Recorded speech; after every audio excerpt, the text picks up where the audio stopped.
Salut à tous, c'est Manu sur Mi, on vient parler de Malardant. Malardant est un jeu à rôle caché, dans lequel un village est en proie à divers fléaux. La famine, la peste, la guerre menacent ce village. Qui en sortira indemne? Malardant est un jeu de Régis Vigneux, Maxime Brosset, Guillaume Tocco et Cilia Pédel. Le jeu est illustré par Guillaume Tocco. C'est un jeu pour 5 à 8 joueurs, des durées de partie de 45 à 60 minutes à partir de 14 ans. Le jeu est édité par les Acteurs de l'Ombre. En jeu, chaque joueur va incarner un villageois, soit un possédé, soit un fidèle. Bluff, alliance et trahison sont vos seules armes pour débusquer les forces du mal. Ou les laisser triompher. La partie se termine lorsque le village a succombé au fléau ou que les villageois ont réussi à purger le mal. Allez, on va voir comment ça se passe. Et on se retrouve avec le matériel. Donc là, ce que je vais faire, c'est que je vais vous expliquer les règles du jeu, puis après, dans un deuxième temps, je vous donnerai mon avis sur ce dernier. Bienvenue à Saint-Antoine.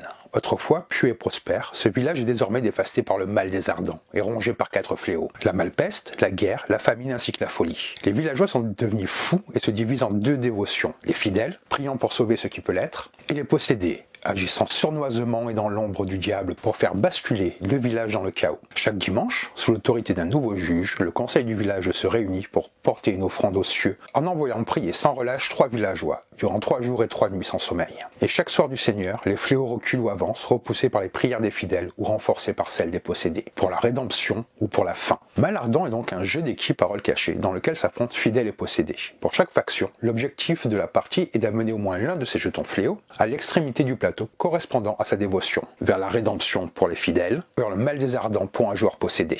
Comment se passe donc la mise en place? Pour la mise en place, vous allez d'abord assembler le plateau, puis ensuite, vous allez placer les 4 jetons fléaux sur les colonnes correspondantes. Vous placez le mur du mal des Ardents au bord de la première ligne. Formez une pioche avec les cartes prières et les placez sur la zone dédiée. Faites de même avec les cartes pouvoir. Ici, sur le plateau, nous avons le nombre de pentacles minimum à obtenir sur l'ensemble du tirage de cartes prières pour déclencher une condamnation. Ici, comme je vous disais, c'est la rédemption, c'est l'objectif des fidèles. Ils doivent amener un des jetons fléaux dans cette zone. Et ici, c'est le mal des Ardents, c'est l'objectif des possédés. Ils doivent amener un jeton flot derrière le mal des Ardents, qui remonte d'une ligne à la fin de chaque jugement. Ensuite, vous allez continuer la mise en place comme ceci. Les cartes dévotion doivent être au préalable sélectionnées comme suit, en dépendant du nombre de joueurs. À 5 joueurs, vous avez 3 fidèles et 2 possédés. À 6 joueurs, 4 fidèles, 2 possédés. À 7 joueurs, 4 fidèles, 3 possédés. Et finalement, à 8 joueurs, 5 fidèles et 3 possédés. Chaque joueur va recevoir une carte villageois qui les garde visible. Au hasard, vous la choisissez. Une carte dévotion qui est les garder secrètes, un jeton double face de chaque type, comme vous le voyez ici, 3 cartes prières, ainsi que 3 cartes pouvoir. Là, j'ai fait une mise en place pour 5 joueurs. Les joueurs défaussent toujours leur carte prière dans une défausse personnelle, devant ou face cachée. Chaque joueur peut consulter sa défausse personnelle à tout moment. Par contre, les cartes prières révélées lors du précédent jugement sont défaussées sur le plateau, à cet endroit-là. Quant aux cartes pouvoir, elles sont toujours défaussées sous la pioche correspondante au plateau. Une fois que ceci est fait, vous allez être prêt à jouer. En début de partie, les joueurs possédés doivent se reconnaître entre eux. Le premier juge donne les consignes suivantes. Tous les joueurs ferment les yeux, puis les possédés ouvrent les yeux et se reconnaissent. Ils attendent quelques secondes. Les possédés referment les yeux. Et finalement, tous les joueurs rouvrent les yeux. Il est important de préciser que ce point est primordial pour le bon déroulement de la partie. Tous les joueurs de le respecter, c'est la base du jeu, car c'est un jeu à rôle caché. Le dernier joueur à être entré dans un tribunal ou une geôle reçoit le jeton du juge. Un tour de jeu se traduit sous la forme d'un conseil. Le jeton du juge sera toujours transmis vers la gauche. Un conseil se compose d'une première phase qui est une phase de prière, puis ensuite nous aurons une phase de jugement, une phase de condamnation, et finalement la fin du conseil. Avant de rentrer plus en détail dans comment se passe un tour de jeu, je vais vous parler des cartes. Les cartes prières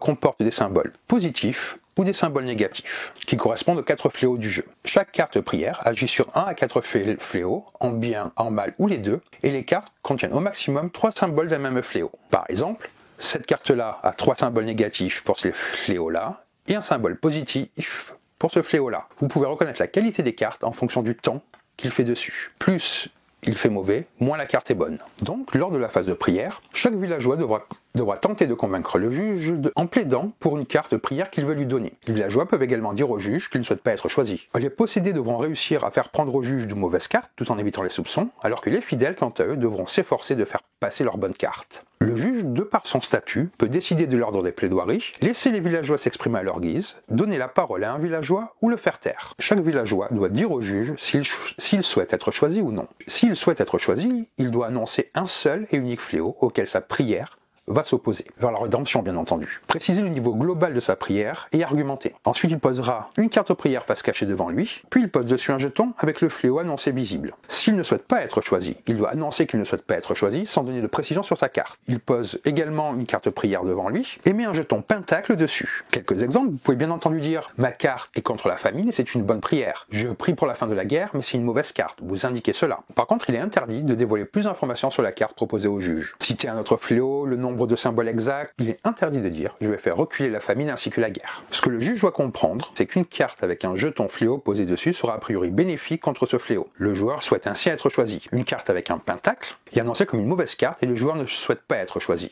Une fois proposée au juge, une carte prière posée ne peut pas retourner dans la main du joueur. La phase de jugement commence dès que le dernier joueur a posé son jeton fléau sur sa carte prière. Une fois que ceci est fait, une fois que tous les joueurs ont donc joué devant eux une carte prière avec un jeton dessus, on va passer à la phase de jugement. C'est à ce moment-là que le juge doit maintenant choisir des villageois et prendre les cartes prières posées devant eux, face cachée, qu'ils souhaitent être choisis ou non. Le juge peut choisir soit 3 villageois, soit 2 villageois, ainsi que la première carte prière de la pioche. Les villageois qui n'ont pas été choisis placent dans leur défausse personnelle la carte prière qu'ils avaient posée. Chaque villageois pioche une nouvelle carte prière. Le juge ne pioche pas quant à lui. Une fois les cartes choisies, le juge va les mélanger face cachée, puis les placer face visible à l'endroit dédié du plateau. Vous allez déplacer les jetons correspondant aux symboles des cartes, les pentacles vers le mal des ardents et les symboles fléaux vers la rédemption. Et quoi qu'il en soit, vous allez avancer le mal des ardents d'une ligne. Si un fléau franchit le mal des ardents, ou atteint la rédemption, la partie s'arrête. Par exemple, imaginons que ces 3 cartes aient été choisies, nous allons les révéler. Donc là, le vert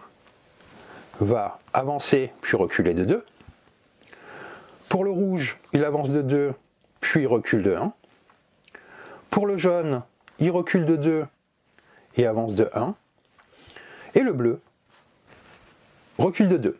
Une fois que la phase de prière est finie, nous allons passer à la phase de condamnation. Une condamnation a lieu si au moins un certain nombre de pentacles sont révélés sur le tirage total et que le nombre minimum pour le déclencher est indiqué sur le bord du plateau à côté de la position du mal des ardents. Et comme vous le voyez, ce nombre est indiqué ici. Chaque joueur, juge compris, doit prendre son jeton pentacle en main puis le placer soit face prière devant le joueur qu'il veut condamner, soit face pentacle devant lui s'il souhaite voter blanc.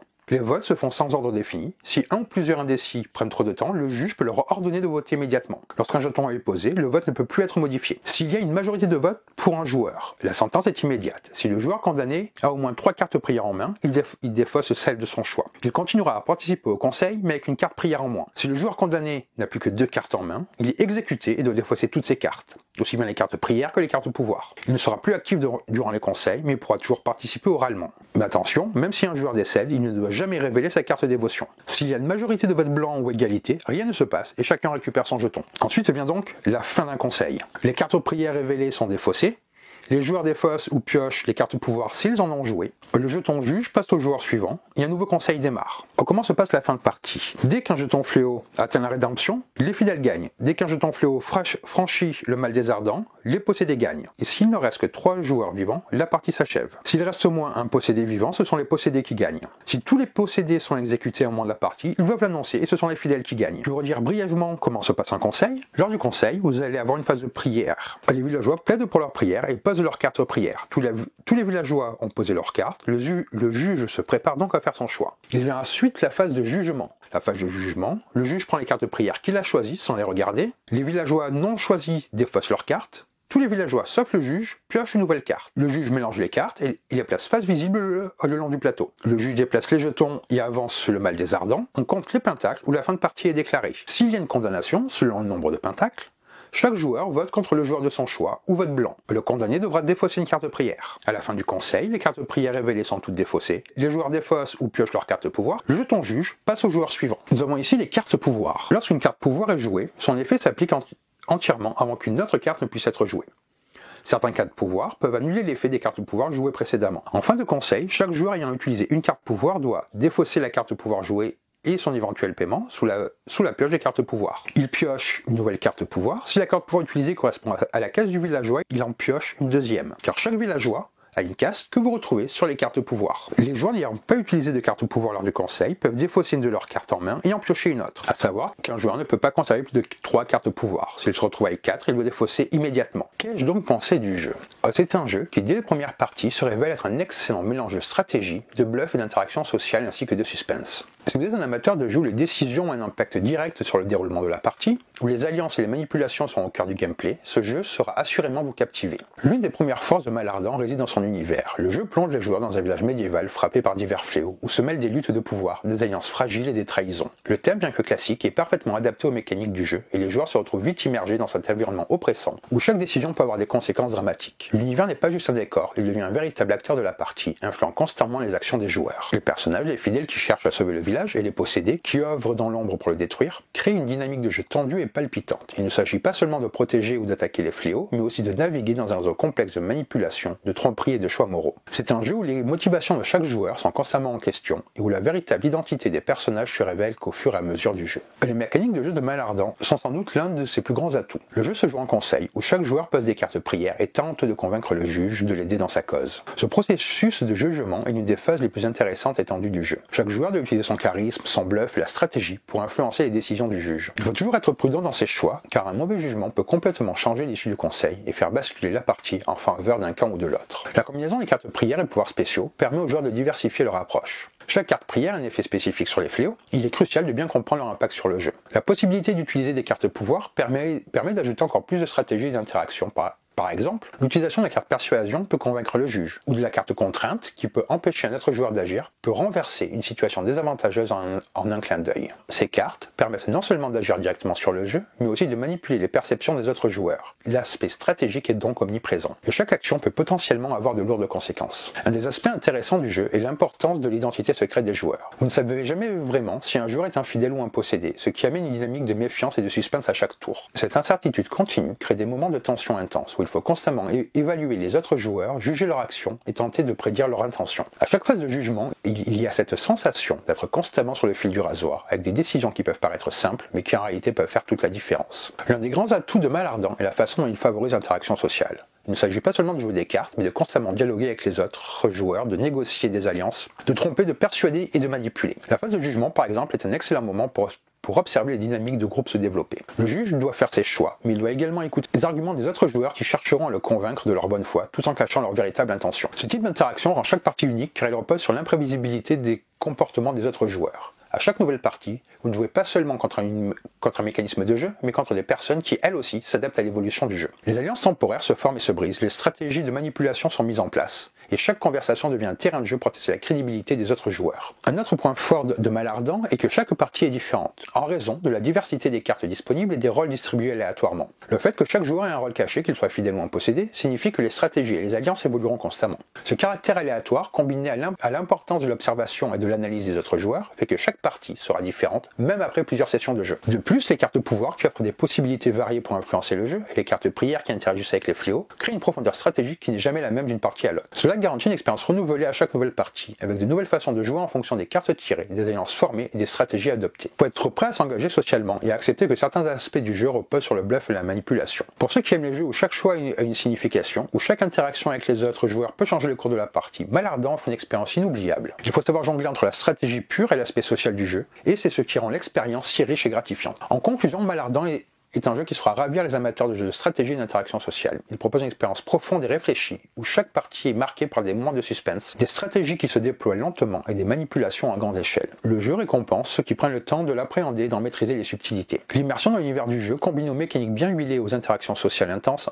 en font un jeu de qualité qui saura occuper les joueurs lors de longues soirées. Si vous aimez les jeux où chaque décision a un poids, où vous devez observer et analyser les autres joueurs à chaque instant, Malardan est un excellent choix. Il ne s'agit pas simplement de gagner, mais de comprendre et de manipuler les dynamiques sociales à votre avantage. Cela en fait un jeu riche, intense et surtout extrêmement plaisant à jouer. Donc voilà pour cette vidéo de Malardan. C'est la première fois que j'explique un jeu à rôle caché, donc c'est jamais évident de trop vous expliquer comment ça fonctionne. C'est jamais trop évident d'en parler car les règles peuvent paraître simples, mais là il y a quand même une profondeur qui est assez intéressante avec cette montée et cette descente des différents fléaux. Si la vidéo vous a plu, n'hésitez pas à laisser un commentaire et à vous abonner à la chaîne. Sur ce, je vous dis bonne partie et bon jeu!